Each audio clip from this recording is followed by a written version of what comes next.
కీర్తనలు 50వ అధ్యాయము 23వ వచనాన్ని ఎవరైనా చదివి వినిపింప చేయాలని తెలియజేస్తా ఉన్నారు.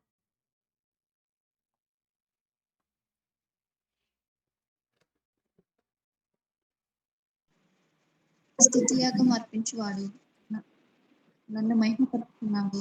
నేను వానికి దేవుని రక్షణ కనపరిచినట్లు వాడు మార్గం సిద్ధపరచుకునేను. దేవునికి స్తోత్రం. మరొకసారి చదవన్నాక అందరు కూడా తెరవండి దేవుని యొక్క వాక్యాన్ని. స్తుతియాగము అర్పించువాడు నన్ను మహిమపరుచుచున్నాడు. నేను వానికి దేవుని రక్షణ కనపరచున్నట్లు వాడు మార్గము సిద్ధపరచుకొనెను. మరి ఒకరు చదవండి, తెరిచిన వారు, చదివిన వారు కాకుండా.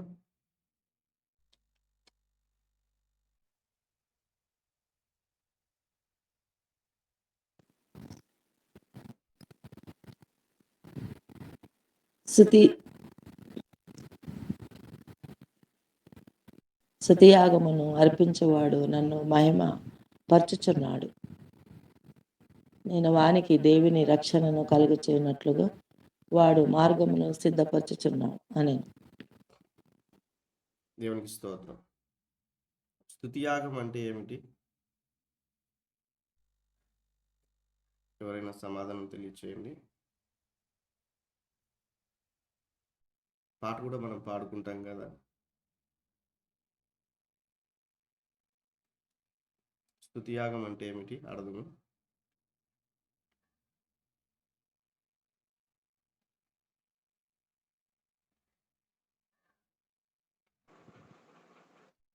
ఎవరైనా తెలియచేయండి.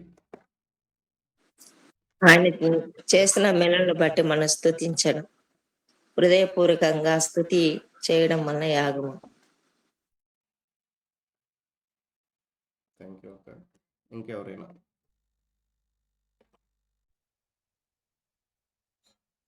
ఆయన మహిమపరచటం అయ్యా. గుడ్. స్తుతియాగము చేయువారు ఎవరంటే ఆయనను మహిమపరచువారు అన్న విషయాన్ని మనం చూస్తాం. మరొక మాటను మనం చదువుకొని మనం ముందుకెళ్దాం. ద్వితీయోపదేశకాండం 8వ అధ్యాయం 10వ వచనం చదవండి. ద్వితీయోపదేశకాండం 8వ అధ్యాయం 10వ వచనం.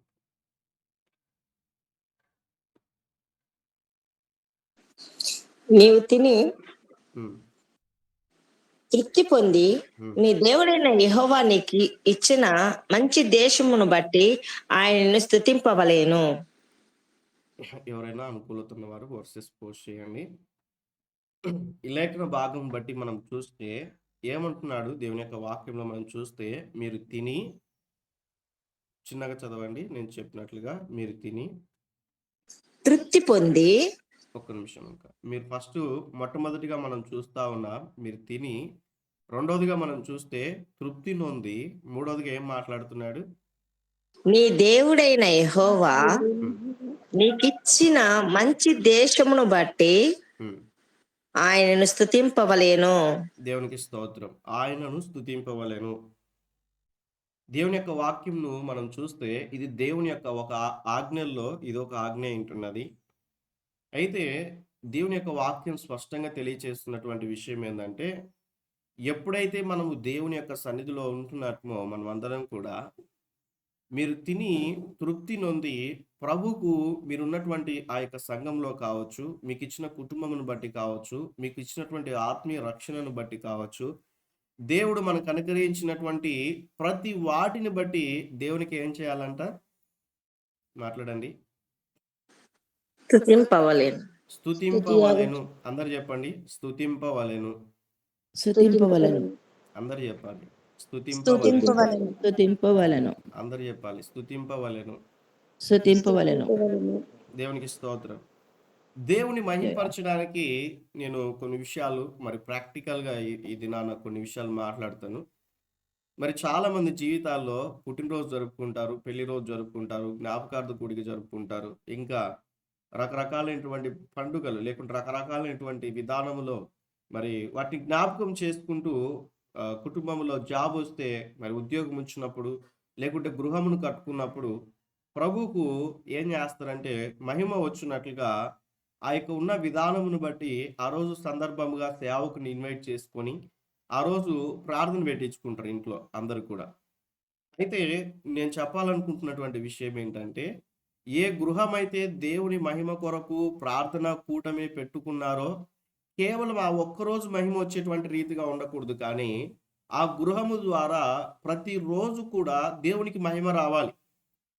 చాలామంది జీవితాల్లో నేటి క్రైస్తవ జనాంగంలో నేను చూస్తూ వింటున్నటువంటి ఈ యొక్క విషయాలను ఏంటంటే, క్రైస్తవులు అయినప్పటికీ కూడా ఆ యొక్క ఉన్నటువంటి విధానమును బట్టి సేవకుడు ఏ రోజైతే వస్తాడో ఆ రోజు దేవుని యొక్క పాటలు ఆ యొక్క గృహంలో వినిపిస్తాయి. సేవకుడు ఏ రోజైతే వస్తాడో ఆ రోజు మంచిగా సౌండ్ సిస్టమ్ పెట్టి, మంచిగా ప్రార్థన పెట్టించుకొని, మంచిగా ఆరాధన జరిపించుకొని, గృహ కూడిక అయితే జరుగుతది. గృహం అనేటువంటిది ఓపెనింగ్ జరుగుతది. ఆ తరువాత రోజు కూడా సినిమా పాటలు వినిపిస్తా ఉంటాయి. ఆ గృహం ద్వారా దేవునికి మహిమ వస్తుందా? మాట్లాడండి. దేవునికి మహిమ వస్తుందా? రాదయ్య. అందరూ చెప్పాలి. కాదయ్యా. రాదు. రాదమ్మా. యెషయా గ్రంథం 43:7లో కూడా ఒక మాట ఉంటది. నా మహిమ నిమిత్తం నేను స్తుతించిన వారిని అని దేవుని యొక్క వాక్యం సెలవిస్తా ఉన్నది. యెషయా గ్రంథం 43:7లో అనేక మార్లు ఈ మాటను మీకు తెలియచేశాడు. అంటే నేను మనమందరం కూడా ప్రభు కొరకు కలుగు చేయబడి ఉంటున్నాం. ఆయనను మహింపరచడానికి మనం కలుగు చేయబడి ఉంటున్నాం. ఈరోజు జ్ఞాపకం ఉంచుకోవాలి. ఈ యొక్క ఉన్నటువంటి నీకు ఇచ్చినటువంటి భూమిని బట్టి ప్రభును స్తుతించాలి, దేశమును బట్టి ప్రభును స్తుతించాలి, సంఘమును బట్టి ప్రభును స్తుతించాలి, నీకు ఇచ్చిన కుటుంబమును బట్టి దేవుని స్తుతించాలి.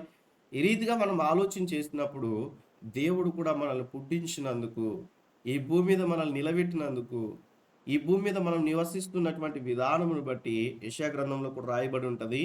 సజీవులే కదా నేను స్తుతించెదరు అంటే. సజీవులే కదా నేను స్తుతించెదరు.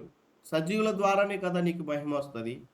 పాతాళంలో నీకు మహిమ ఎలా కలుగుతది? మరణము స్తుతించలేరు కదా, మరణించిన వారు స్తుతించలేరు కదా. ఈ విధంగా అనేక వచనాలు కూడా మనం చూస్తాం. అయితే నా మాటను నేను అడుగుతున్న మాట ఏంటంటే, కేవలము ఈ భూమి అనగా లేకుంటే మందిరంలో ఉన్నప్పుడు మాత్రమే ప్రభువుకు మహిమ వచ్చి జీవితంలో నీ యొక్క లైఫ్ స్టైల్లో నువ్వు కుటుంబంలో ఉన్నా, లేకుంటే జాబ్ చేస్తున్నా, లేకుంటే కాలేజీకి వెళ్తున్నా, ఎక్కడికి వెళ్తున్నా కూడా ప్రతి విషయంలో కూడా ప్రభువును స్తుతించేటువంటి వారముగా ఉంటున్నామా అన్న విషయాన్ని ఒక ఆలోచన చేయాలి. ఎందుకంటే పరలోకములో ప్రార్థన ఉండదు కానీ పరలోకంలో స్తుతి ఉంటుంది. ఇది చాలా ప్రాముఖ్యమైనటువంటి మాట. పరలోకములో ప్రార్థన ఉండదు కానీ పరలోకములో స్తుతి ఉంటుంది. యేసుక్రీస్తు ప్రభుల వారు మన కొరకు ప్రార్థన చేస్తూ ఉన్నాడు, అది వేరే విషయం. అయితే పరలోకములో ఏం జరుగుతుంటున్నదంటే స్తుతి జరుగుతూ ఉంటున్నది. నిత్యము కూడా పరిశుద్ధుడు పరిశుద్ధుడు పరిశుద్ధుడు అని ప్రతిగానముల చేత స్తుతింపబడుతూ ఉన్నాడు ఆయన. ఈ మాట యెషయా గ్రంథం 6వ అధ్యాయంలో ఉంటుంది, ప్రకటన గ్రంథంలో కూడా రాయబడి ఉంటుంది. అయితే నేను చెప్పాలనుకుంటున్నటువంటి విషయం ఏంటంటే, మనం అందరం కూడా పరలోక ప్రార్థన చేసుకుంటున్నారా? పరలోక ప్రార్థన, పరలోకమందున్న మా తండ్రి చెప్పండి. Next praise the lord. నీ నామం నీ నామం పరిశుద్ధపరచబడును పరిశుద్ధపరచబడునుగాక, నీ నీ రాజ్యం రాజ్యం వచ్చునుగాక. వచ్చినగాక, గుడ్. నీ చిత్తం పరలోకమైనట్టు భూమి నెరవేరునుగాక. నీ చిత్తము అనుదినం పరలోకమందు నెరవేర్చున్నట్లుగా నెరవేరు ఏమంటారు? భూమి మీద నెరవేరునుగాక. భూమి యందు భూమి మీద కూడా నెరవేరునుగాక. భూమి యందు కూడా భూమి మీదను నెరవేరినట్టుగాక. నెరవేరునుగాక అంటారు. చెప్పండి, పరలోకంలో ఆయన చిత్తం ఏం నెరవేర్చబడుతుంది? భూమి మీద ఆయన చిత్తము ఎలా నెరవేర్చబడుతుంది? ఆలోచన చేయాలి. పరలోకంలో అయితే దేవుని యొక్క చిత్తాన్ని దేవదూతలు నిత్యము కూడా ప్రభుని స్తుతిస్తూ ఉన్నారు. ఈ భూమి మీద మనుషులను కలుగ చేసుకున్న విధానం బట్టి ఆయన మహింపరచడానికి ఈ భూమి మీద నిన్ను నన్ను మనల్ని కూడా సర్వ మానవాళిని దేవుడు కలుగ చేసి ఉంటున్నాడు. పరలోకమందు నీ చిత్తము ఏ రీతిగా అయితే జరుగుతుందో భూమి యందు కూడా నెరవేర్చబడును గాక అన్న విషయాన్ని మనం చూస్తూ ఉన్నాం. నిజముగా మన జీవితాల్లో ఆలోచన చేయాలి. ప్రతిదినము కూడా నిన్ను బట్టి, నీ జీవితమును బట్టి, దేవుడు నీకు ఇచ్చినటువంటి జీవమును బట్టి ప్రతిదినము కూడా దేవుణ్ణి మహింపరుస్తున్నావా? ప్రభుని స్తుతిస్తా ఉన్నావా? చాలా మంది జీవితాల్లో స్తుతి ఉండదు కానీ ప్రార్థన ఎక్కువ ఉంటుంది. ప్రభా నాకు అది ఇవ్వు, ఇది ఇవ్వు. అది కావాలి, ఇది కావాలి. ఇలాంటి ప్రార్థనలు చేస్తా ఉంటారు. ప్రార్థించడం తప్పని నేను చెప్పట్లేదు గానీ, ప్రభువును స్తుతించాలి. ప్రభు యొక్క నామమును మహిమపరిచే వారముగా ఉండాలి. కాబట్టి ఈ విషయాలను మనం అర్థం చేసుకున్నట్లయితే, దేవుని యొక్క సన్నిధిలో మనం జ్ఞాపకం చేసుకోవాలి. స్తుతించేటువంటి వారు దేవుని మహింపరచువారు అన్న విషయాన్ని మనం జ్ఞాపకం ఉంచుకోవాలి. ఈరోజు కొన్ని విషయాలు మనం చూస్తూ మనం ముందుకు వెళ్దాం.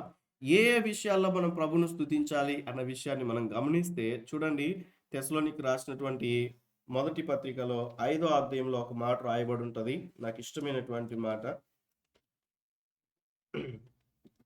తెస్సలోనికు రాసిన మొదటి పత్రిక 5వ అధ్యాయము 18వ వచనం చూడండి.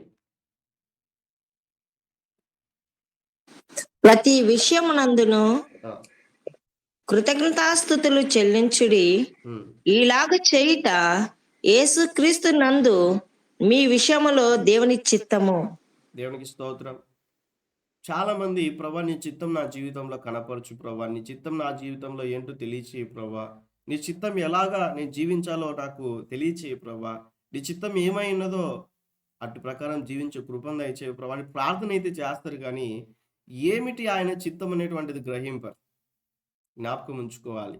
ఇదేమిటంట, యేసు క్రీస్తు నందు మీ విషయములలో దేవుని యొక్క చిత్తము అన్న విషయాన్ని మనం చూస్తా ఉన్నాం. ఏమిటి దేవుని యొక్క చిత్తము అన్న విషయాన్ని మనం చూస్తే, ప్రార్థించుట అని ఇక్కడ లేదు, కానీ ప్రతి విషయములో దేవునికి కృతజ్ఞతాస్తుతులు చెల్లించుట అన్న విషయాన్ని మనం చూస్తూ ఉంటున్నాం. ఈరోజు జ్ఞాపకం ఉంచుకోవాలి. దేవుడు నీకు ఇచ్చినటువంటి సమస్తమును బట్టి ప్రభువుకు కృతజ్ఞత చెల్లిస్తా ఉన్నావా? దేవుడు నీకు ఇచ్చినటువంటి సమస్తమును బట్టి, ఉన్న వాటన్నిటిని బట్టి ప్రభువుకు కృతజ్ఞత తెలియచేస్తా ఉన్నావా? నా మట్టుకైతే నేను ఒక పెన్ కొనుక్కున్నా కూడా, దేవా నాకు ఈ పెన్ ఇచ్చినందుకై మీకు వందనాలు ప్రభువా అని నేను ప్రభు సన్నిధిలో ప్రభువును స్తుతిస్తాను. నాకు ఇచ్చినటువంటి సమస్తమును బట్టి ప్రభువును మనం స్తుతించు వారముగా ఉండాలి అన్న విషయాన్ని మనం చేస్తా ఉన్నాను. అయితే కేవలము ఇచ్చినప్పుడు మాత్రమే కాదు, కానీ ప్రతి సమయంలో కూడా ప్రభువుకు వాటి ద్వారా మహిమ రావాలి. వాటి ద్వారా కూడా మహిమ రావాలి. గృహం ఇచ్చిండా దేవుడు, ఆ గృహమును బట్టి ప్రభు కృతజ్ఞత చెల్లించాలి. అందును బట్టి దేవునికి మహిమ రావాలి. దేవుడు బిడ్డల్ని ఇచ్చాడా, గర్భఫలం ఇచ్చాడా, ప్రభువుని బట్టి దేవునికి కృతజ్ఞత తెలియచేయాలి. ఆ బిడ్డలను బట్టి ప్రభు కృతజ్ఞత చెల్లించాలి. దేవునికి పరిచర్యను అప్పగించాడా, ఆ పరిచర్యను బట్టి ప్రభును స్తుతించాలి. ఆ పరిచర్యలో దేవుడు మహిమ తెచ్చుకోవాలి. జ్ఞాపకం ఉంచుకోవాలి.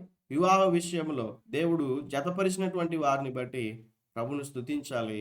ఆ వివాహ జీవితం అంతా కూడా ప్రభువుకు మహిమ రావాలి. జ్ఞాపకం ఉంచుకోవాలి. దేవునికి ఉద్యోగం ఇచ్చిందా, ఉద్యోగం బట్టి ప్రభువుకు కృతజ్ఞత తెలియచేయాలి.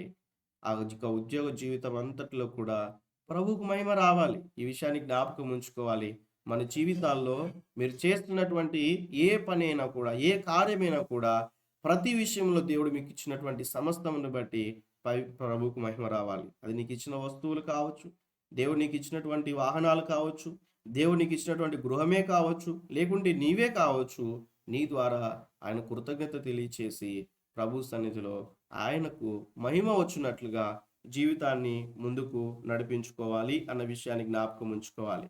ఒక మాటను మనం చూద్దాం. హెబ్రీ పత్రిక 13వ అధ్యాయం 15వ వచనంలో మనం చూస్తే, హెబ్రీలకు రాసిన పత్రిక 13వ అధ్యాయం 15వ వచనాన్ని మనం చూద్దాం.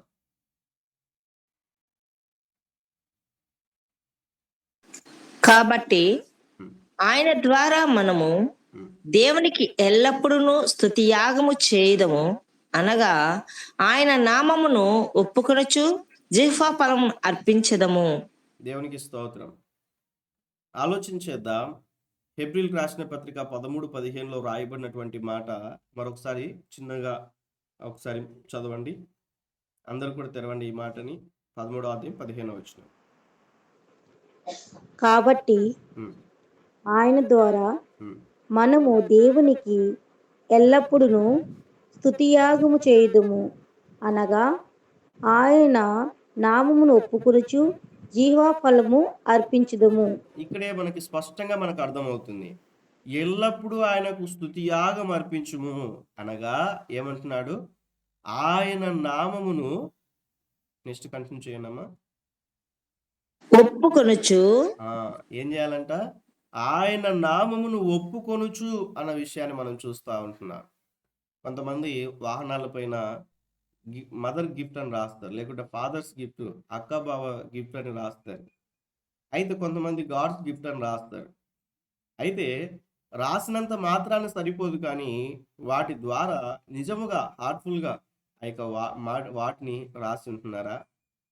మంచి గృహం కట్టుకున్నాను బ్రదర్, నేను నేను చేసిన వృత్తిని బట్టి, జాబ్ని బట్టి, లేకుంటే నాకున్న ఆస్తిపాస్తులు బట్టి అంటారు. దేవుని కృపను బట్టి అని చెప్పగలుగుతున్నావా? ఆలోచన చేయాలి. దేవుని కృపను బట్టి వాహనాన్ని కొనుక్కున్నాను, లేకుంటే దేవుడు నాకు ఇచ్చాడు అని చెప్పగలుగుతున్నావా? దేవుని యొక్క కృపను బట్టి నాకు ఇచ్చినటువంటి యొక్క కుటుంబం, నాకు ఇచ్చిన పిల్లలు అని చెప్పగలుగుతున్నావా? లేకుంటే నీకు ఇచ్చినటువంటి సామర్థ్యమును బట్టి నిన్ను నువ్వు కనపరుచుకుంటున్నావా? ఆలోచన చేయాలి దేవుని యొక్క సన్నిధిలో. ఇక్కడ మనం చూస్తే చాలా మంది ఆలోచించే విధానం ఏంటంటే, క్రైస్తవులే వారి టాలెంట్స్ పైన డిపెండ్ అయ్యి నేను సాధించాను, నా యొక్క తెలివిని బట్టి, నా జ్ఞానమును బట్టి, నాకున్నటువంటి ఈ యొక్క బలమును బట్టి వీటిని సంపాదించుకోగలిగాను అంటారు. ఆ బలం ఇచ్చింది ఎవరు? లేకుంటే ఆ జ్ఞానం ఇచ్చింది ఎవరు? జ్ఞాపకం ఉంచుకోవాలి ప్రభు సన్నిధిలో. దేవుని యొక్క వాక్యం సెలవిస్తూ ఉంటున్నది, యెహోవా సెలవు లేక భోజనం చేసి సంతోషించువాడెవడు అన్న విషయాన్ని కూడా మనం చూస్తాం. ఆయన సెలవు లేకుండా, ఆయన అనుమతించుకోకుండా చేతిలో ఉన్నటువంటి ఆ ముద్ద నోట్లోనికి కూడా పోదంటండి. జ్ఞాపకం ఉంచుకోవాలి, ఆయన సెలవు లేకుండా.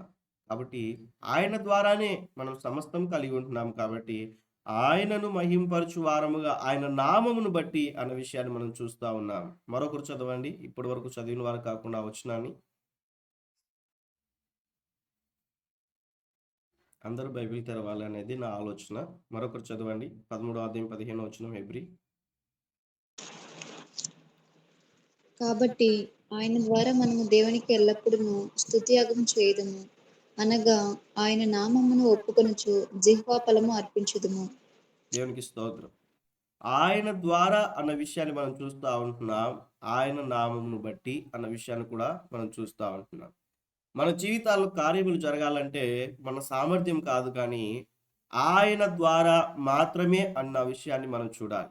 ఆయన ద్వారా మాత్రమే అన్న విషయాన్ని అందరు చెప్పండి. ఎవరి ద్వారా?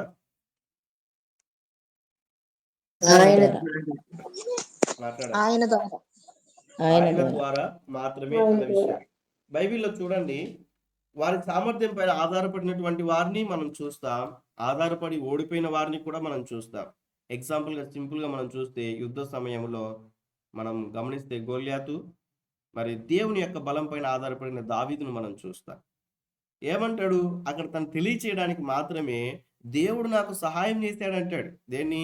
సింహం వచ్చినప్పుడు, ఎలుగుబంటి వచ్చినప్పుడు గొర్రెలను కాపాడడానికి దేవుడు నాకు సహాయం చేశాడంటాడు. నా బలం కాదని అక్కడ కూడా ఒప్పుకుంటాడు.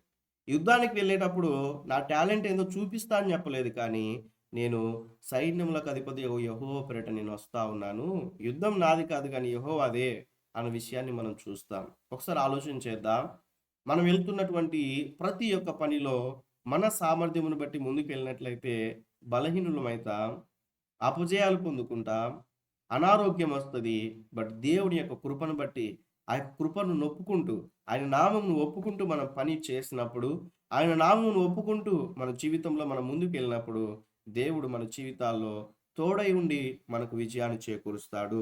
జ్ఞాపకం ఉంచుకోవాలి ప్రభు సన్నిధిలో. నేను మరొకసారి చెప్తా ఉన్నాను, కాబట్టి ఆయన నామము ద్వారా మనము దేవునికి ఎల్లప్పుడూ స్తుతియాగము చేయదము అన్న విషయాన్ని మనం చూస్తూ ఉంటున్నాం. హన్నా జీవితాన్ని కూడా జ్ఞాపకం చేసుకుంటే అక్కడ ఉన్నటువంటి ఎల్కానా అంటున్నాడు, ఏమంటాడండి? పిల్లలు లేరని బాధపడుతుంటే. బైబిల్ తెరవకుండా చెప్పండి ఎవరైనా. 10 మంది కుమారులను చెప్పండి. మరొకరు ఎవరు చెప్తా ఉన్నారు? ఏమంటాడు? మాట్లాడండి. అనేక మంది పిల్లల కంటే నేను గొప్పవాడిని కాదా అని అంటాడు. ఇంకేమంటాడండి? మిగతా వారు చెప్పండి. 10 మంది పిల్లల కన్నా నేను మాట్లాడాలి. కొంచెం చూసి చెప్పండి. విశేషమైన వాడను కానా? హల్లెలూయా. ఇక్కడ మనం చూస్తే ఎన్నో వచనం అక్క? 8. 8. చదవండి ఒకసారి. ఆమె పెనిమిటి అయిన ఎల్కానా, హన్నా, నీవెందుకు ఏడ్చుచున్నావు? నీవు భోజనము మానుట ఏలా? నీకు మనోవిచారం ఎందుకు కలిగినది? 10 మంది కుమారుల కంటే నేను నీకు విశేషమైన వాడను కానా అని ఆమెతో చెప్పుచూ వచ్చెను. ఇక్కడ మనం చూస్తే కాబట్టి ఆయన ద్వారా మనము దేవునికి ఎల్లప్పుడూ స్తుతియాగం చేయుదుము అన్న విషయాన్ని మనం చూస్తాం. ఇక్కడ 8వ వచనంలో మనం జ్ఞాపకం చేసుకున్నప్పుడు సమూయేలు మొదటి గ్రంథము 1వ అధ్యాయం 8వ వచనంలో ఆమె అక్కడ మనం చూస్తా ఉన్నాం. ఎందుకు నువ్వు ఏడుస్తున్నావని ఆమె ఎప్పుడైతే మనోవేదన విచారం కలిగి ఉన్నట్లు మనం చూస్తాం. 10 మంది కుమారుల కంటే నేను నీకు విశేషమైన వాడను కానా అన్న విషయాన్ని కూడా మనం చూస్తా ఉన్నాం. అయితే వెంటనే ఆమెను చూస్తే అని ఆమెతో చెప్పెను ఆమెతో చెప్పుచూ వచ్చెను అన్న విషయాన్ని మనం చూస్తా ఉన్నాం. ఇప్పుడు చూడండి, అక్కడ కార్యము దేవుని ద్వారా జరిగిందా, యజమానుని ద్వారా జరిగిందా? పరిశుద్ధంగా ఆలోచన చేద్దాం. దేవుని ద్వారా జరిగింది. మాట్లాడాలి. దేవుని ద్వారా జరిగింది. దేవుని ద్వారా మాత్రమే జరిగాయి. ఎందుకంటే మొదటి పారాగ్రాఫ్ లో మొదటి 3 వచనాలు అక్కడ రాయబడి ఉంటది. దేవుడే ఆమెను సంతు లేని దానిగా చేశాడంట. అంటే పిల్లలు లేకోకుండా దేవుడు కలుగజేశాడని వాక్యంలో స్పష్టంగా ఉంది. అయితే మనం ఆలోచన చేయాలి. కొన్నిసార్లు కొన్ని కార్యాలు పిల్లలు చేయగలరు, కొన్ని కార్యాలు తల్లిదండ్రులు చేయగలరు, కొన్ని కార్యాలు ఎదుటి వారి ద్వారా మనం పొందుకుంటాం కొన్ని కార్యాలు. అయితే ఆలోచన చేయాలి, అది ఏ కార్యమైనప్పటికీ కూడా దేవుడు వారి ద్వారా జరిగించేటువంటి కార్యాలు కొన్ని ఉంటాయి. దేవుడు భర్త ద్వారా జరిగించే కార్యాలు ఉంటాయి, భార్య ద్వారా జరిగించే కార్యాలు ఉంటాయి, పిల్లల ద్వారా జరిగించేటువంటి కార్యాలు కూడా ఉంటాయి. కొన్ని ఏమున్నా కూడా దేవుడు మాత్రమే చేయగలిగినటువంటి కార్యాలు కూడా ఉంటాయి. ఆలోచన చేయాలి. ఏదైనప్పటికీ కూడా దేవుని ద్వారా మాత్రమే కార్యము జరుగుతున్నది అన్న విషయాన్ని మనం అర్థం చేసుకోవాలి. ఎందుకంటే హెబ్రీ పత్రికను కోట్ చేసుకొని మీకు తెలియచేస్తా ఉన్నాను. ఆయన ద్వారా మనము దేవునికి ఎల్లప్పుడూ స్తుతియాగం చేయుదుము. ఎందుకు స్తుతిస్తారు ఒక మనిషి? ఎందుకు దేవుని కృతజ్ఞత తెలియచేస్తాడంటే చెప్పండి, ఎందుకు దేవుని స్తుతిస్తారు? ఎందుకు కృతజ్ఞత తెలియజేస్తారు?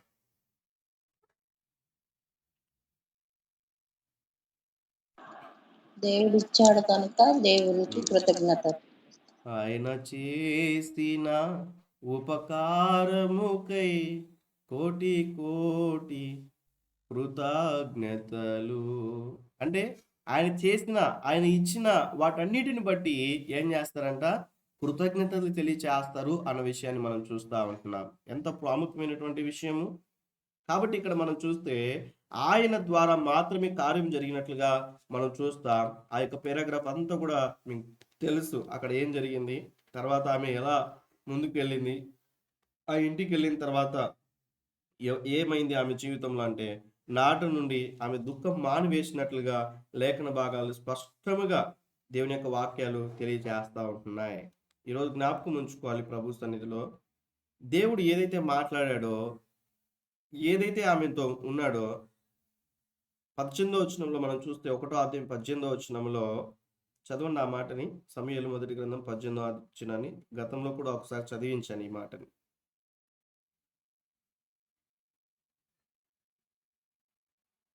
సమూయేలు మొదటి గ్రంథం 1వ అధ్యాయం 18వ వచనం.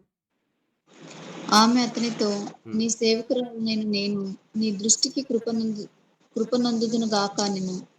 తరువాత ఆ స్త్రీ తన దారిని వెళ్ళిపోయి భోజనం చేయొచ్చు నాటి నుండి దుఃఖముఖంగా మానెను.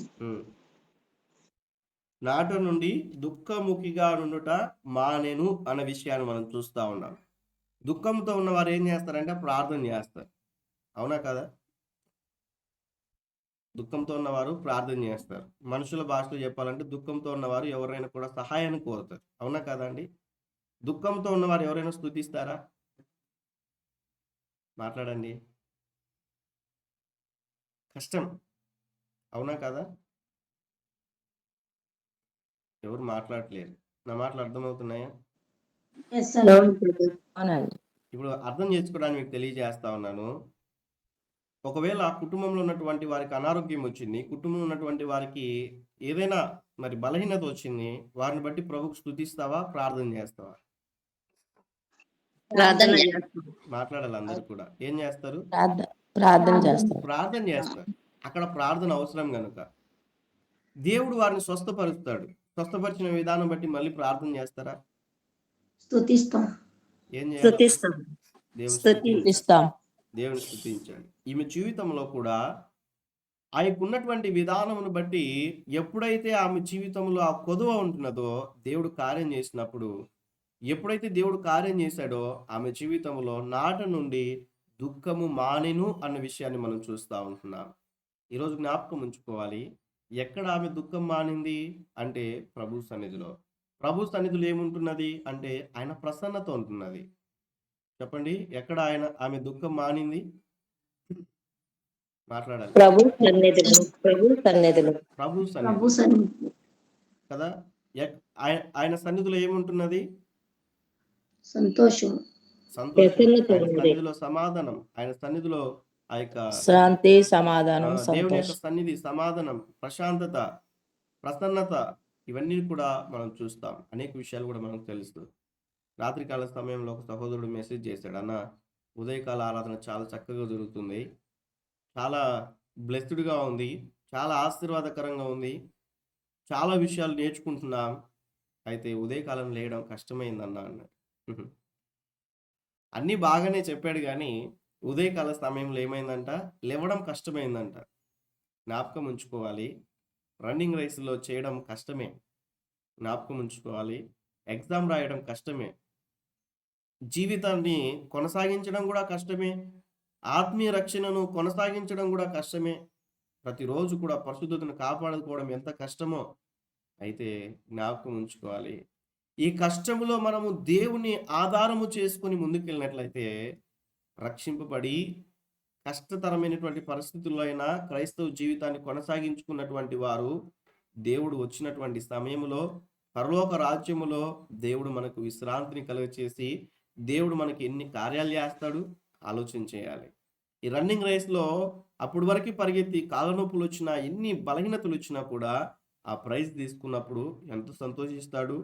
ఈ యొక్క జీవిత విధానంలో కూడా నీవు నేను మనందరం కూడా మన ఆత్మీయ యాత్ర ఎటువంటిదంటే అరణ్య మార్గం. పాట కూడా పాడుకుంటాం కదా, నా ఆత్మీయ యాత్రలో అరణ్య మార్గములో. దేవునికి స్తోత్రం. ఆత్మీయ యాత్ర ఇది, అరణ్య మార్గం. చెప్పండి, అరణ్యంలో బిర్యానీ దొరుకుతుందా అండి? మాట్లాడాలి. దొరకదు. అరణ్యంలో ఐస్ క్రీమ్ దొరుకుతుందా? దొరకదు. చెప్పండి, అరణ్యంలో ఫ్రిడ్జ్లో వాటర్ దొరుకుతాయా? దొరకదు. దొరకవు. అరణ్యంలో ఏవి కూడా దొరకవు. జ్ఞాపకం ఉంచుకోవాలి, అరణ్యంలో ఏమి ఉన్నా ఏమి లేకపోయినా ప్రాణం కాపాడుకోవడానికి ఏం చేయాలంటే అలా ప్రయాణిస్తూనే ఉండాలి. జ్ఞాపకం ఉంచుకున్నట్లయితే మన జీవితాలు అరణ్య జీవితం లాంటివి. యేసుక్రీస్తు ప్రభు చెంత ఉన్నప్పుడు ఆయన ద్వారా మాత్రమే మనం సమస్తాన్ని పొందుకుంటామన్న విషయాన్ని జ్ఞాపకం ఉంచుకోవాలి. ఆయన ఆశ్చర్యకరుడు. ఎప్పుడైతే ఆశ్చర్యకరుని ఎదుట మనం ఉంటామో, ఏ రీతిగా అయితే ఇస్మాయిల్ యొక్క కేక విని దేవుడు నీటి బుగ్గను పుట్టించాడో, మన జీవితాల్లో ప్రభు సన్నిధిలో మనం ఉన్నప్పుడు దేవుడు కార్యం జరిగించి మన జీవితాల్లో కార్యములు జరిగిస్తూ ముందుకెళ్తాడు.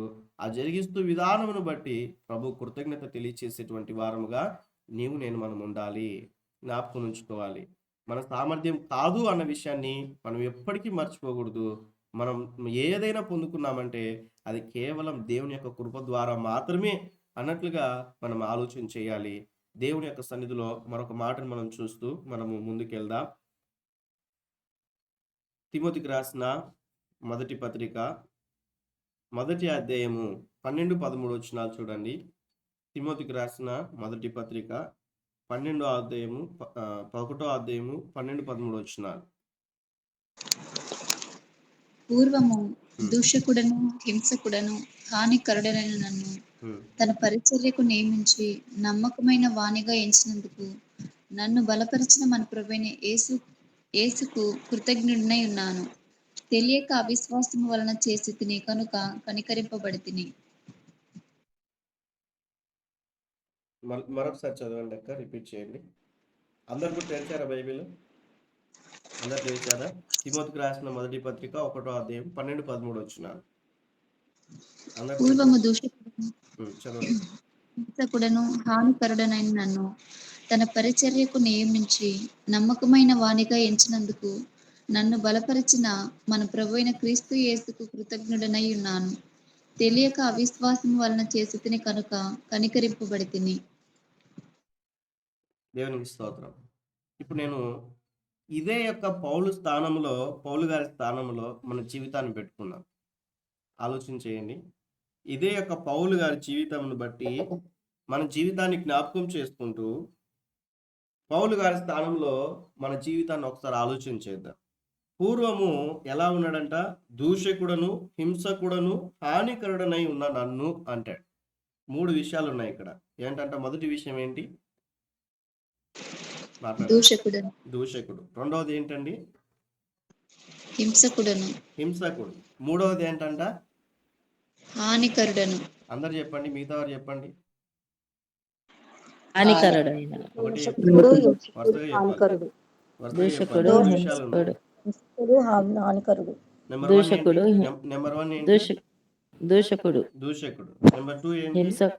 హింసకుడును, హానికరుడైన నన్ను. మూడవది ఏంటి? హానికరుడైన హ్మ్. ఇప్పుడు చెప్పాలి. దూషకులు అంటే ఎవరు? దూషకుడు అంటే దేవుణ్ణి తిట్టేవారు, దేవుణ్ణి దూషిస్తారు. నాకు ఇలాంటి అన్యాయం జరిగింది, దేవుడు అది ఇది అంటారు. ఓకే. అక్క డైరెక్ట్ గా దేవుడి గురించి మాట్లాడారు. మంచిది. ఇంకా ఎదుటి మనిషిని కూడా దూషించడం. ఎదుటి వ్యక్తిని కూడా దూషించడం. ఓకే. రెండవ పాయింట్ గా ఏమంటున్నాడు? హింసకుడు. హింసకుడు అంటే ఎవరు? వ్యక్తిని హింసించేవాడు, బాధ పెట్టేవాడు. ఎలా హింసిస్తారు? మాటలతో బాధ పెడతారు. కొంతమంది మాటలతోనూ, కొంతమంది దెబ్బలు కొట్టడం వలన, హ్మ్. ప్రవర్తనతో. గుడ్. ప్రవర్తనతో కూడా. గుడ్. ఇంకా హానికరుడు. ఎలా హాని చేస్తారు? వారికి ఏదో ఒక నష్టం చేస్తారు. ఏదో ఒక నష్టం, శారీరకంగా కానీ, మానసికంగా కానీ, ఆర్థికంగా కానీ ఏదో ఒక నష్టాన్ని చేకూర్చేవారు. ఆలోచన చేయాలి. పౌలు గారు స్పష్టంగా మాట్లాడుతున్నటువంటి మాట ఏంటంటే, పూర్వము నేను ఎలా ఉన్నాను? దూషకుడను, ఎవరిని కనిపిస్తే వాళ్ళను దూషించేటువంటి స్వభావం కలిగి ఉన్నాను. హింసకుడను, ఎదుటి వారిని ఘోరంగా హింసించేవాడు. ఎక్కడ క్రైస్తవులు కనిపిస్తే అక్కడ వాళ్ళని హింసించేటువంటి స్వభావం కలిగినటువంటి వ్యక్తి. మూడవదిగా మనం చూస్తే హానికరుడను అంటాడు. హాని కలిగి చేసే విధానం. కనిపించారంటే వాళ్ళని కొట్టడమా, మరి జుట్టు పట్టుకొని లాక్కొని వెళ్ళిపోవడమా, కాళ్ళు చేతులు ఇరుగొట్టడమా, లేకుంటే ఏదో ఒక నష్టాన్ని చేకూర్చేటువంటి వ్యక్తి అన్నట్లు. ఈరోజు జ్ఞాపకం ఉంచుకోవాలి. ఇటువంటి పౌలు గారు సౌలుగా ఉన్నప్పుడు జరిగినటువంటి క్రియను మనం చూస్తా ఉన్నాం. పౌలుగా మార్చబడిన తర్వాత మనం చూస్తే తన పరిచర్యకు నియమించి నమ్మకమైన వానిగా ఎంచినందుకు నన్ను బలపరిచిన మన ప్రభువైన యేసుక్రీస్తుకు ఏమంటున్నాడు ఆయన? చెప్పాలి, అక్కడ చదవండి ఆ మాటని. ఏమంటున్నాడు? కృతజ్ఞుడనై ఉన్నాను అన్న విషయాన్ని మనం చూస్తా ఉన్నాం. కాబట్టి మన జీవితాల్లో పౌలు గారి జీవితాన్ని కూడా మనం జ్ఞాపకం చేసుకోవాలి. దేవునికి మన జీవితమును బట్టి కృతజ్ఞుడనై ఉండాలి, కృతజ్ఞురాలువై ఉండాలి. ఎల్లప్పుడు కూడా, అప్పుడప్పుడు కాదు. పాట పాడతారు, దేవుని స్తుతించుడి. అప్పుడప్పుడు దేవుని స్తుతించుడా, ఎల్లప్పుడు దేవుని స్తుతించుడా? ఎల్లప్పుడు ఎల్లప్పుడు కూడా ప్రభువును స్తుతించాలి. జ్ఞాపకం ఉంచుకోవాలి దేవుని యొక్క సన్నిధిలో. ఇక్కడ మనం చూస్తే లేఖన భాగమును బట్టి మనం అర్థం చేసుకున్నప్పుడు, మన లేఖనాన్ని మనం అర్థం చేసుకున్నప్పుడు పూర్వము ఎటువంటి స్థితి అయితే క్రీస్తు యేసుకు కృతజ్ఞుడనై ఉన్నాను, తెలియక అవిశ్వాసము వలన చేసి తిని గనుక కనుకరింపబడి తిని అన్న విషయాన్ని మనం చూస్తా ఉన్నాం. ఇక్కడ మీరు ఈ మాటను బట్టి చెప్పండి, తెలిసి చేస్తే కనికరింపబడతారా, తెలియక చేస్తే కనికరింపబడతారా? తెలియక చేస్తున్నప్పుడు కనికరింపబడతారు. ఓకే, చాలా చక్కగా సమాధానం చెప్పారు.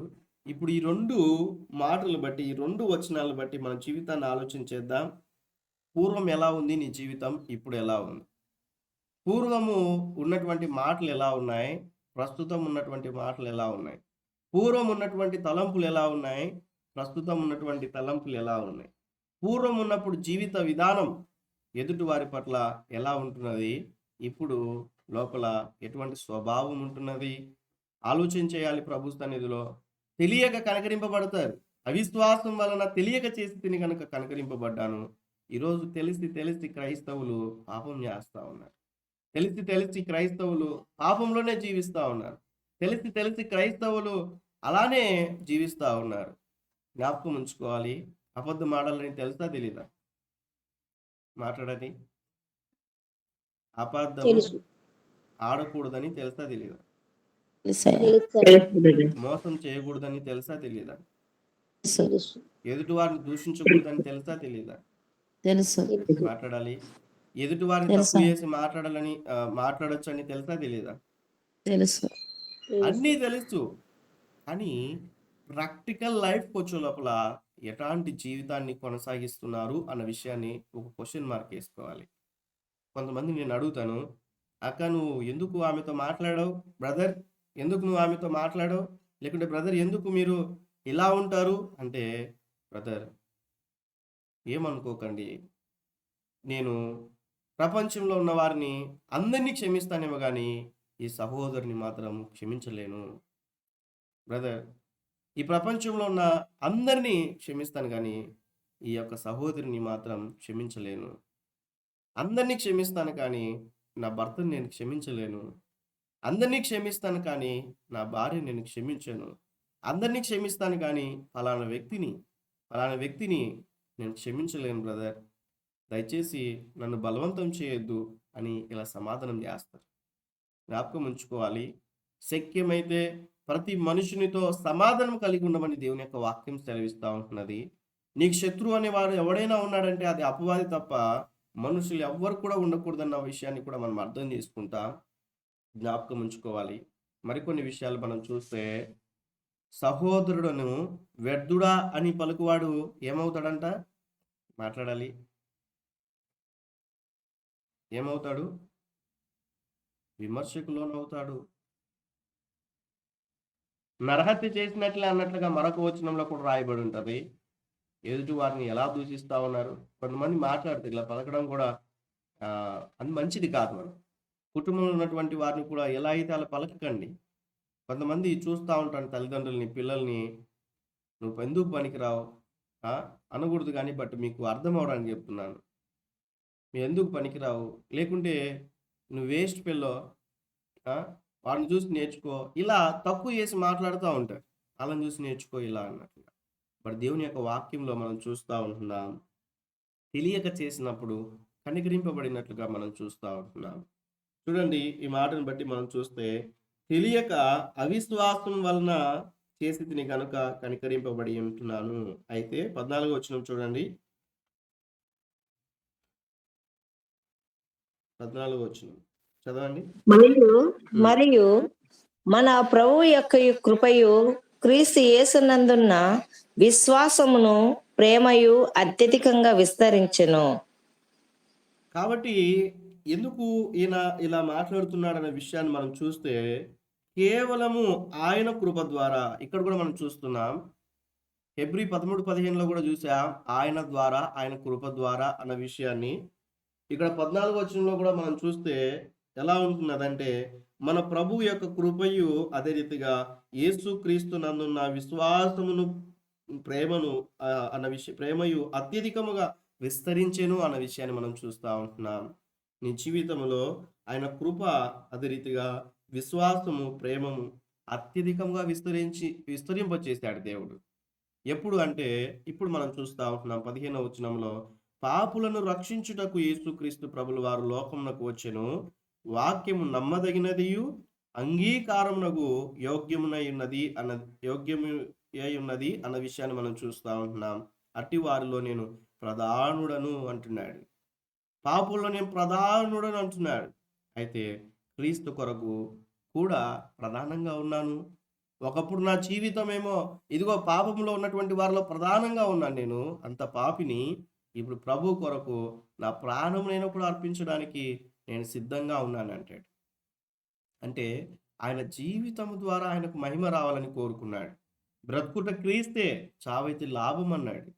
మహిమ నుండి అధిక మహిమలోనికి ప్రతిదినం కూడా వెళ్ళాలనుకున్నాడు. జ్ఞాపకం ఉంచుకోవాలి ప్రభు సన్నిధిలో. నీ యొక్క నా యొక్క ఆత్మీయ జీవితాలను బట్టి మనం అర్థం చేసుకోవాలి. ఇప్పటి వరకు కూడా అనేక విషయాలు వింటూ వచ్చాం కదా.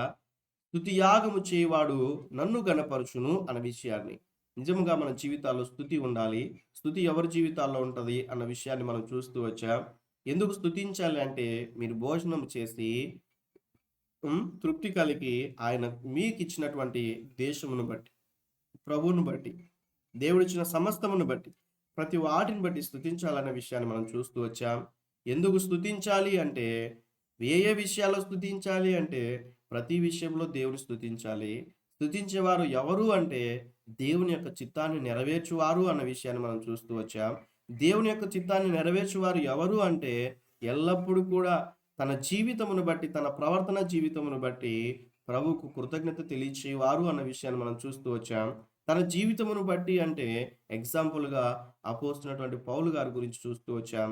గడిచిన కాలము, ఈ ప్రస్తుతము, గడిచిన జీవితము, గతించిన జీవితము, ప్రస్తుత జీవితం. ఈరోజు ఆలోచన చేయాలి. రక్షింపబడక మునుపు ఎలా ఉన్నావు, రక్షింపబడిన తర్వాత ఎలా ఉన్నావు? మునుపున్న మాటలే రక్షింపబడిన తర్వాత ఉన్నట్లయితే, మునుపున్నటువంటి ఆ ప్రవర్తనే రక్షింపబడిన తర్వాత ఉన్నట్లయితే, మునుపున్నటువంటి స్వభావమే రక్షింపబడిన తర్వాత కూడా ఉంటే ఉపయోగం లేదు. కానీ ప్రభు సన్నిధిలో జ్ఞాపకం ఉంచుకోవాలి. రక్షింపబడినటువంటి నీవు నీ యొక్క ఆత్మీయ జీవితాన్ని సరైనటువంటి రీతిగా వాక్యములో నడిపించుకోవాలి అన్న విషయాన్ని అర్థం చేసుకోవాలి. సరైనటువంటి రీతిగా దేవుని యొక్క చిత్తాన్ని నెరవేర్చడానికి మాటలు, తలంపులు, చూపులు, ప్రవర్తనలు అన్నీ కూడా ప్రభు సన్నిధిలో జ్ఞాపకం ఉంచుకోవాలి అన్న విషయాన్ని మనం చూస్తూ ఉంటున్నాం. ఎంత ప్రాముఖ్యమైనటువంటి మాట! ఈ మాటను మనం జ్ఞాపకం చేసుకోవాలి. అందుకే దేవుని యొక్క మాటల నుంచి మనం చూస్తూ ఉన్నాం. చివరిగా ఒక మాటను మనం చూద్దాం. కీర్తనలు 30వ అధ్యాయము 8-9 వచనాలు చదువుకొని మనం ముగించుకుందాం. కీర్తనల గ్రంథము 30వ అధ్యాయము 8-9 వచనాలు.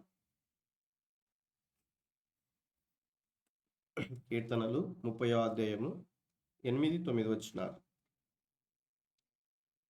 యెహోవా, నీకే మొరపెట్టి తిని నా ప్రభువును బ్రతిమాలుకుంటిని. నేను గోతిలోనికి దిగిన ఎడల నా ప్రాణం వలన ఏమి లాభము? మన్ను నిన్ను స్తుతించిన, నీ సత్యమును గూర్చి అది వివరించిన. ఇక్కడ మనం చూస్తే, యెహోవా నీకే మొరపెట్టి తిని నా ప్రభువును బతిమాలుకొంటిని. నేను గోతిలోనికి దిగిన ఎడల నా ప్రాణం వలన ఏల లాభము? మన్ను నిన్ను స్తుతించునా, నీ సత్యమును గూర్చి అది వివరించునా. ఆలోచన చేయాలి. మట్టి ప్రభువును స్తుతించలేదు, మట్టి ప్రభువుకు కృతజ్ఞత చెల్లించలేదు, అంటే ప్రభు యొక్క నామమును ప్రకటించలేదు అన్న విషయాన్ని ఇక్కడ అర్థం చేసుకుంటున్నాం. అంటే నిర్జీవమైనది అని మనం అర్థం చేసుకుందాం. ఆలోచన చేసినట్లయితే మనం అందరం కూడా స్కూల్లో వెళ్ళినప్పుడు ఒక పద్యం పాడుకుంటాం. దేశం అంటే మట్టి కాదోయ్, దేశం అంటే నెక్స్ట్ చెప్పండి. మనుషులో అంటే దేశం అంటే మట్టి కాదు, కానీ దేశం అంటే ఏమిటంటే మనుషులు అన్న విషయాన్ని మనం చూస్తూ ఉంటున్నాం. మట్టి ద్వారా కాదు దేవుడు కోరుకునేటువంటిది, మనిషి ద్వారా దేవుడు కోరుకుంటున్నాడు అన్న విషయాన్ని కూడా మనం ఇక్కడ చూస్తూ ఉన్నాం. మన ద్వితీయోపదేశ కాండంలో చదువుకున్న మాటను బట్టి, దేవుడు నీకు ఇచ్చినటువంటి వాటిని భుజించి, వాటిని బట్టి సురక్షితంగా ఉంటూ, క్షేమముగా ఉంటూ ఎల్లప్పుడూ కూడా స్తుతి యాగం చేయాలి. ఎందుకు అంటే ప్రభు ఇచ్చినటువంటి జీవితమును బట్టి, ఈ జీవమును బట్టి. ఎందుకంటే ఎవరు ప్రభును స్తుతిస్తారు అంటే, ఇక్కడ మనం చూస్తూ ఉంటున్నాం, మన్ను నేను స్తుతించునా, నీ సత్యమును గూర్చి అది వివరించునా అని ఒక క్వశ్చన్ మార్క్ అక్కడ మనం చూస్తూ ఉంటున్నాం. మన్ను స్తుతించలేదు, మన్ను ప్రభువుని గురించి ప్రకటించలేదు. ఎవరు స్తుతించాలి? జీవమున్న నీవు నేను, మనం అందరం కూడా ప్రభును స్తుతించాలి. అట్ ది సేమ్ టైం ప్రభు యొక్క నామమును మహింపరచాలి. ప్రభు యొక్క ప్రేమను ప్రతి ఒక్కరికి కూడా తెలియచేయాలి. ఈ విషయాన్ని జ్ఞాపకం ఉంచుకోవాలి. ప్రతి ఒక్కరికి కూడా తెలియచేయాలి, ప్రకటించాలి. చాలా ప్రాముఖ్యమైనటువంటిది. సేవకులు మాత్రమే కాదు ప్రకటించాల్సినది, ప్రతి ఒక్కరు కూడా సంఘము సువార్త ప్రకటించాలి. చాలా ప్రాముఖ్యమైనటువంటి మాట. చాలా మంది అనుకుంటారు ఏంటంటే, నాది నా పని కాదు, అది సేవకుల పని మాత్రమే. దేవుని ప్రేమను ప్రకటించడం సేవకుల పని మాత్రమే అనుకుంటారు. కాదు, కానీ ఈరోజు ఎందుకు సంఘాలు అభివృద్ధి చెందట్లేరంటే విశ్వాసులు నిద్రపోతున్నారు. ఎందుకు సంఘాలు అభివృద్ధి చెందలేదంటే విశ్వాసులు పని చేయట్లేదు. ఎందుకు సంఘాలు అభివృద్ధి చెందట్లేరు అంటే సంఘం అనేటువంటిది పని చేయట్లేదు. విశ్వాసులు ఉన్నటువంటి వారు పని చేయట్లేరు. జ్ఞాపకం ఉంచుకోవాలి. ప్రభు సన్నిధిలో దేవుడు ఏదైతే మాట్లాడుతున్నాడో వాటిని జ్ఞాపకం ఉంచుకోవాలి. దేవుడు ఏదైతే తెలియచేయమని చెప్పాడో వాటిని మనం చేయగలగాలి. దేవుడు ఏదైతే ఆశిస్తా ఉన్నాడో అది కూడా మనం చేయగలిగినప్పుడు నిశ్చయముగా మన జీవితాల్లో ఆశీర్వది ఆశీర్వదిస్తాడు. ఎందుకంటే ఆయన నామము ప్రజలలో ప్రచురం చేయమని దేవుని యొక్క వాక్యం సెలవిస్తా ఉంటున్నది. ప్రజలలో ప్రచురం చేయాలంట. సమరయ స్త్రీ చేయలేదా? వారి గ్రామంలో ఉన్న వారందరికీ కూడా వెళ్ళి క్రీస్తుని గురించి చెప్పట్లేదా? ఇక మార్కు సువార్త 5వ అధ్యాయంలో ఉన్నటువంటి గెరాసీనుల దేశంలో ఆ వ్యక్తి తేనాని దయ్యం పట్టినటువంటి వ్యక్తి వెళ్ళి వారి ఊరిలోనికి వెళ్ళి అక్కడ ఉన్నటువంటి దెకపోలికి వెళ్ళి ప్రకటింపలేదా? పక్క ఊరికి వెళ్ళి ప్రకటించలేదా? జ్ఞాపకం ఉంచుకోవాలి. ప్రకటించాడు. ఏం ప్రకటించాడు ఆయన? ఈరోజు వాక్యం తెలియదు బ్రదర్ నాకి, దేవుని యొక్క మాటలు ఎలా మెసేజ్ చెప్పాలో చెప్పలేదు. అయితే మెసేజ్ చెప్పమని చెప్పలేదు దేవుడు, సువార్త ప్రకటించమని చెప్పాడు. సర్వలోకమునకు వెళ్ళి సర్వ సృష్టికి సువార్త ప్రకటించమన్నాడు. సువార్త అంటే మంచి వార్త. అదే యేసుక్రీస్తు ప్రభుని వార్త. దేవుని జీవితాల్లో ఏదైతే చేశాడో వాటిని బట్టి ప్రభు సన్నిధిలో సిగ్గుపడకుండా ప్రభు సన్నిధిలో ఏం చేయాలంటే సువార్త ప్రకటించాలి. అందుకే రోమిలకు రాసిన పత్రిక తీయనవసరం లేదు, సమయం అయిపోయింది, నేను ముగిస్తా ఉన్నాను. రోమా 1వ అధ్యాయం 16-17 వచనాల్లో సువార్తను ప్రకటించుటకు సిగ్గుపడకూడదు అనే విషయాన్ని మనం చూస్తా ఉన్నాం. చాలా మంది జీవితాల్లో సిగ్గు. వాళ్ళు ఏమనుకుంటారో, లేకుంటే ఈ యొక్క సువార్త ప్రకటిస్తే తక్కువ కులం అనుకుంటారేమో, సువార్త ప్రకటిస్తే ఏమనుకుంటారో అని ఆలోచన చేస్తూ సువార్త ప్రకటించడానికి కూడా సిగ్గుపడతారు. భయం, ఏమనుకుంటారో అన్నట్లుగా అలా ఉండకూడదు. జ్ఞాపకం చేసుకోవాలి. అపోస్తులు ఏం చేశారంటే ధైర్యము కలిగి సువార్త ప్రకటించారండి. అపోస్తుల కార్యం 9వ అధ్యాయం 15వ వచనంలో ఒక మాట ఉంటుంది, అనేకులకు సువార్త ధైర్యముగా బోధించారంట. వాళ్ళు బోధించారు ధైర్యం కలిగి. సువార్త ప్రకటించే వారికి ధైర్యం ఉండాలి. పిరికి వారు పరలోకంలో ఉండరు కదండి, అవునా కాదా? ఎక్కడుంటది ఈ మాట? పిరికి వారు ఎక్కడికి వెళ్తారంట? అగ్నిగుండంలోనికి వెళ్తారంట పిరికివారు. జ్ఞాపకం ఉంచుకోవాలి. పిరికితనం ఉండకూడదు. పాట పాడమంటే పిరికితనం, వాక్యం చదవమంటే పిరికితనము. ఈ మాట 21వ ప్రకటన గ్రంథం 21వ అధ్యాయం 8వ వచనం ఉంది. పిరికివారు, అవిశ్వాసులు వీళ్ళందరూ కూడా ఎక్కడుంటారంటే అగ్నిగుండంలో ఉంటారంట. ప్రభు కొరకు పిరికితనం ఉండకూడదు. పాట పాడాలన్నా, వాక్యం చదవాలన్నా, వర్తమానం అందించాలన్నా, ఎక్కడైతే దేవుని యొక్క నీడ్ ఉంటున్నదో అది ఫుల్ఫిల్ చేయాలి. ధైర్యం కలిగి అన్న విషయాన్ని మనం చూస్తూ ఉంటున్నాం. ఫిబ్రవరి 9:14 కూడా జీవము కలిగినటువంటి దేవుని ప్రకటించాలి అన్న విషయాన్ని మనం చూస్తూ ఉంటున్నాం. కాబట్టి ఇవన్నీ కూడా మట్టి ప్రభు కార్యాలు. సువార్త ప్రకటించలేదు, ప్రభువు స్తుతి చేయలేదు. కానీ నేను మనం అందరం కూడా ప్రభు యొక్క సన్నిధిలో దేవుని మహింపరచాలి, ప్రభు యొక్క ప్రేమను ప్రకటించాలి. మొదటి కొరింథీ 9వ అధ్యాయం 16వ వచనంలో సువార్త ప్రకటించకపోతే శ్రమ అని వాక్యం సెలవిస్తూ ఉన్నది. దేవుని ప్రేమను ఇతరులకు పంచుకోకుండా శ్రమ అన్న విషయాన్ని మనం చూస్తూ ఉన్నాం. ప్రభు కృతజ్ఞతాస్తులు చెల్లించలేని వారే సువార్త ప్రకటించారు. సువార్త ప్రకటించలేదంటే ప్రభు పరిచర్య చేయట్లేవు, ప్రభు కొరకు జీవించట్లేవు అని అర్థం. ఒక మాటలో చెప్పాలంటే సువార్త ప్రకటించలేదంటే ప్రభు కొరకు నీవు జీవించట్లేవు, నీ కోసం నువ్వే బ్రతుకుతా ఉన్నావు. నీ ఉద్యోగం కొరకు, నీ కొరకు, నీ జీవితం కొరకు, నీ పిల్లల కొరకు, నీ యొక్క ఆర్థిక అవసరతల కొరకే జీవిస్తున్నావు అన్న సంగతిని ఆలోచన చేయాలి ప్రభు సన్నిధిలో. కాబట్టి ఆయా విధాలుగా దేవాది దేవుడు ఉదయకాల సమయంలో మనతో మాట్లాడుతూ వచ్చాడు. విన్న మాటలు బట్టి మీలో ప్రేరేపింపబడిన వారు ప్రార్థన చేయండి. దేవుడు విత్తబడినటువంటి యొక్క వాక్యం మన జీవితాల్లో ఫలింప చేయను గాక. ఆమేన్. ఆమేన్.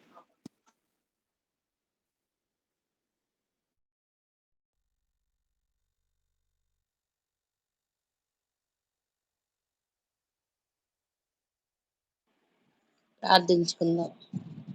స్తుతి పాత్రుడా, స్తోత్రాడా, మమ్మల్ని మిక్కిలిగా ప్రేమించిన మా ప్రియ పరలోకపు రాజా, పరిశుద్ధ పాదములకు వేలాది వందనాలు, స్తుతులు, స్తోత్రాలు చెల్లిస్తున్నాను నాయన. అయా ఉదయకాలం ప్రభా, మీ దాసుల ద్వారా మాట్లాడిన మాటల కొరకై మీకు వేలాది వందనాలు, స్తుతులు, స్తోత్రాలు చెల్లిస్తున్నాం నాయన. అయా మీ సన్నిధానములో స్తుతి యాగం మేము ఈ విధంగా చేయాల్సింది.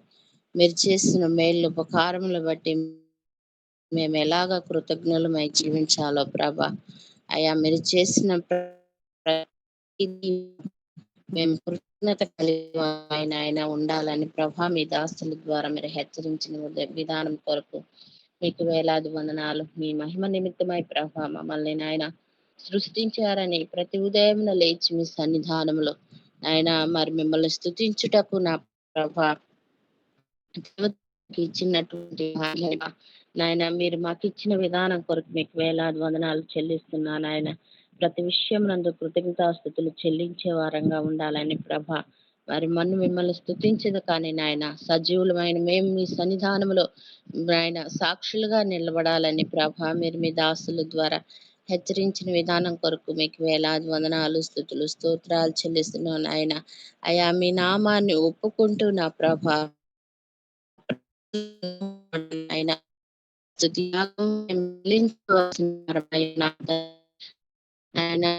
ఆయన